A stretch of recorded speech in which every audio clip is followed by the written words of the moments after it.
And I kind of see that most game developers might not care too much about decentralization. They really want a really nice UI and UX flow to their games. So I see a lot of game developers, they're choosing blockchains that are maybe like cheap and easy to use, but are not decentralized at all. Because they, for game developers, friction is a bad thing. So I kind of see it could, it's maybe a little bit of a negative thing, but I don't think it necessarily is. But you kind of see that, we're getting more and more blockchains to games, which I would say aren't really blockchains. They kind of use a blockchain name because it's, it gives them marketing or it gives them some sort of attraction, but really they're kind of fake blockchains because that's the only way they can offer good UI and UX. Because as I said, blockchain is very inefficient. It's very expensive to use in a decentralized way. But I think what a lot of game devs are demanding, I think they're actually more interested in openness rather than decentralization. So one example I like to use is email is an open protocol. Some people use decentralized email, but most people use centralized email. But they're kind of happy to do that because it's open. I have a Gmail, and I can send to somebody with a Hotmail.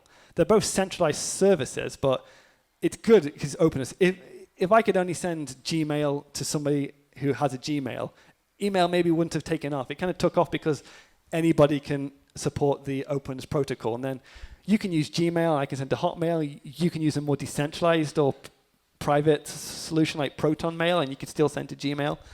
So I kind of think maybe blockchains are going the same way, kind of maybe what game developers or people want. They're not too interested in the decentralization. They just like the openness. They want like an open standard for payments or an open standard for like NFTs. So for example, let's just assume Solana is quite centralized, but it might let you trade an NFT with somebody on Polygon, so which is maybe more decentralized. But because there's an open protocol, it just allows transactions to flow. And the same with ZBD. We are on the Lightning Network, and you can use Lightning with ZBD in a more decentralized way, but we also have a centralized version of ZBD, which some game developers prefer. But you can still interact with the Bitcoin Lightning Network. So if you earn sats in a centralized way on ZBD, you can still send sats to another Bitcoin Lightning Network. It's open. It's like email. Some game devs need to kind of have centralization. If you're a game dev and you're, in Germany, and Germany has a law where, you must not let a terrorist play your game and transmit cryptocurrency. If you use a decentralized solution, you can't really stop that. And then, the authorities might say, hey, we've seen this terrorist has laundered money through your game. So if you use ZBD, we would actually not allow transactions to be sent to people, for example, on like a sanction list. Ultimately, that's not decentralized. That's not kind of what Bitcoin is for. But as a game developer, you can be confident you're using Bitcoin in a way that won't get you in trouble because ZBD is managing all that risk to you.